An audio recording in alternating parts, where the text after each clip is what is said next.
I am back. I'm here for a very brief moment and I have to get out of here, but I figure I'll make a quick video and try not to meander and be long winded. I'm working on that. I'm working on it. I'm working on it. Anyway, well, life goes on after the election. And while Donald Trump, claims everything is being rigged or what have you, and the transition ain't going to be easy. We need to get back to this thing called COVID, which it should not be a partisan issue, but somehow it ended up being so. Uh, well, let's talk about the term that you've probably heard me use before, the nanny state. Now, the nanny state was a British term in 1965 that was widely used by a British conservative, a Tory member of Parliament, Ian McLeod. I believe that's how you pronounce his name. And he popularized it, and it was a critique of the welfare state that existed in Great Britain.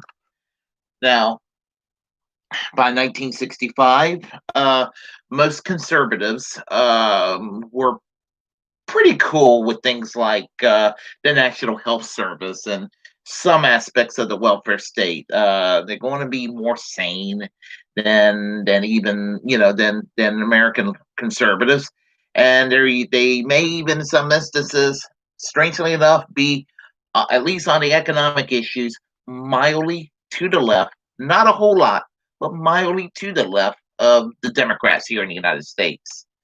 As a general rule. And the Overton window in Great Britain shifts a little further left than it does here in the United States. I like Great Britain in a lot of ways. And there are things I don't like about Great Britain. I have said this before. Freedom of speech laws I'm not particularly fond of. And the thing about it is that's not a partisan issue in the UK. Both the left and the right in the UK are pretty terrible when it comes to freedom of speech. That's kind of true in other Western democracies. Freedom of speech is in one area where the United States is a little bit better, and it's the one thing that's really rooted in Americanism that I would never want to part away from. But I don't want to go too much on a side tangent. But the nanny state, popularized by Ian McLeod. Later on, Margaret Thatcher popularized it even more, which brought her into becoming the Prime Minister of the UK from 1979 until 1990. My good friend that lives up in Missouri, I mean, Montana. I'm sorry, Montana. And I've urged him to start a YouTube channel. So, Dwight, if you're listening, this is my uh, way of saying, please start your YouTube channel. I think you will be big on YouTube. But anyway, he came up with the phrase about the nanny state. The nanny state, basically, in America, liberalism is the dark side of the nanny state without the actual nanny. Pretty damn true, because liberals in the United States, when people say liberals and socialists are the same thing, they're not. A liberal will talk something to death without actually getting it done. A socialist will actually, attack the problem and do something about it, or try to do something about it. The best example is healthcare. You got those who favor Medicare for all, and those who like Obamacare on the liberal side, and those who think that Obamacare. Oh, we'll go and ask people to purchase their own private health insurance. Problem solved. You know how expensive private health insurance is? That's that's the today's liberal way of doing it. But if you are a real progressive, or if you're an old school liberal lefty, you will figure that, hey, the common sense way is Medicare for all.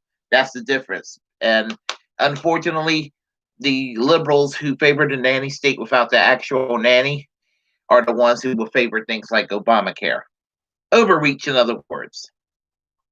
Now, with the COVID, you know, again, Donald Trump gets the blame. Congressional Republicans gets the blame. Congressional Democrats get the blame. Congressional Republicans get the blame. As I said, state governors from both parties and the various state legislators from both parties overall get the blame for not tackling it the right way. I've often said that New Zealand is the country to model itself after. 22 people only died from COVID, and only 1,500 got COVID, and they're on their way to recovery. And if you go to New Zealand, it is almost as if nobody ever knew COVID existed, almost. And so right now, one of my favorite heads of state in the world is Prime Minister Jacinda Ardern, who heads the Labour government down in New Zealand. Yeah, socialists govern New Zealand, and he's done better than anybody else when it comes to combating COVID. Of course, it helps when you already have a healthcare system that's free to the population, and that applies to Japan, and that applies to all the European countries and Canada, and they all done better than we did when it came to COVID. And just having a universal healthcare system alone is a good head start in tackling this crisis. And what do we Americans do? We try to shut down any discussion of Medicare for all, and that's that in itself. We're not going to successfully tackle COVID until we have Medicare for all. If I had it my way, as I said, we'd go full blown socialized medicine, NHS, as it's done in Great Britain. The wearing a mask became a partisan issue too. Now, I wear a mask.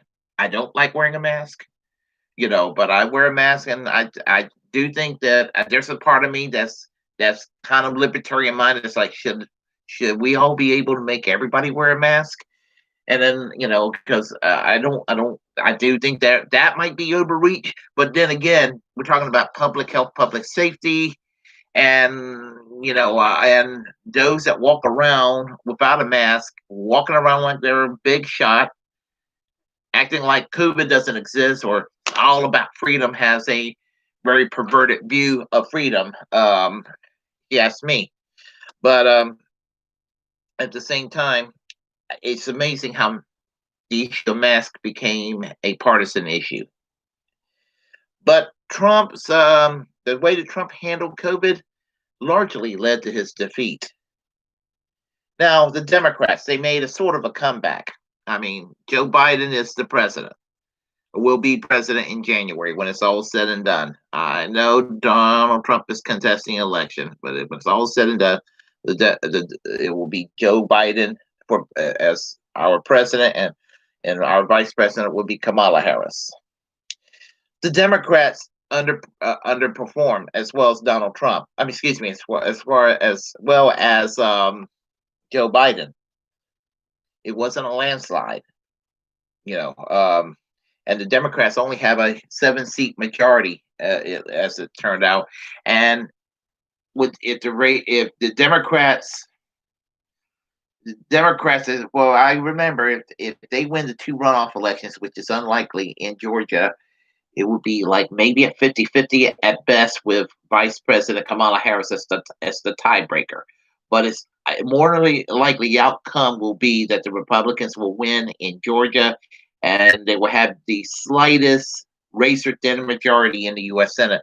You can't get no more divided of a government than what you're seeing here. So you have people like Governor Gavin Newsom in California thinking about doing another extreme lockdown. I remember the lockdowns. We all do. And I would have argued earlier this year that the lockdowns were necessary, at least temporary, till we can figure shit out on how to have a functioning economy and deal with the reality of COVID. Um, the fact that we only had a one-time stimulus check is a slap in the face when we really should have followed the idea of a universal basic income. It should not have ever been a partisan issue to have a UBI, and it should not have. UBI is needed now with Biden as the president and technically a Democratic control House. They're still technically in charge, even though you have blue dog Democrats that will work with the Republicans. In fact, too many Democrats like that. If we do a nationwide lockdown, if we do things that are way too overreach and give the average American nothing other than an edict from the government to comply, and the economy goes down the toilet, Democrats, you better realize you better prepare yourself for a Republican massive landslide in 2022.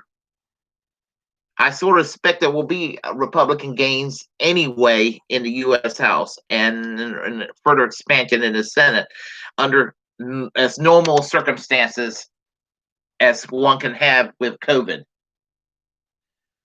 But if there's too much overreach and there's too much of this nanny state without the actual nanny, without giving Americans people anything tangible, and you start to lay people off left and right in jobs with lockdowns, and that it's not the chances of an economic stimulus for people are going to be nil because there's going to be enough Republicans that's going to go stamping their feet. No UBI, no stimulus, or they're going to find a weird way.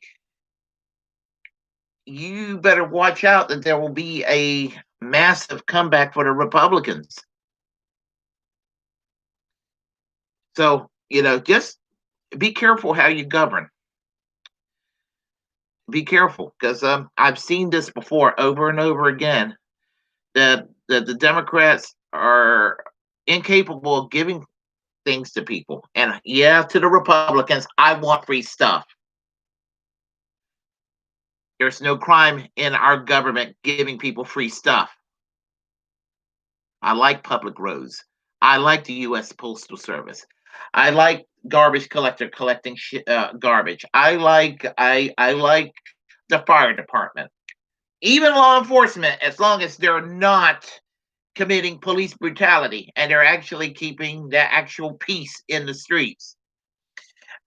And the idea of having healthcare available to 100% of the population, it should be a governmental right to everybody, by a right by birth. You live, you exist here, you get that free stuff, healthcare. If the Democrats fail in doing this and gives us a bunch of busybody micromanaging rules, the Republicans are going to make a comeback. Just be careful how you govern.